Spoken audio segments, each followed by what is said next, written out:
Namhlanje ke besilontsha lento kuthiwa luhlaza ngesilungu abathi Green Revolution.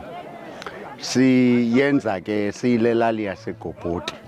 Waze ke urhulumente waseMpuma Kapa wasipha le tractor nibonayo nee-implements zayo ukuze siqhubelekeke senze lo msebenzi wokulima amasimi, silime negadi zonke zalapha elalini. Sivuya kakhulu ke sichulumancile, sonwabile ezinhliziyweni zethu kuba ibiliphupha lethu okokuba sawude sifike kule nto yokokuba sibe negandaganda eyeyethu esiyisebenzisayo siyile association.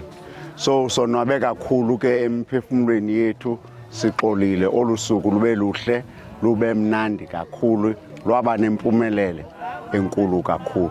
Le tractor izawusinceda kuhlobo lokokuba i-tractor eyi-4x4 okwesibini izawukhawulezisa umsebenzi lo wokulima kuba ezi tractor sisebenza ngazo apha emakhaya zii-tractor ezindala ezigugileyo, ziyohlulakala ukuwugqiba umlimi ziyeka phakathi.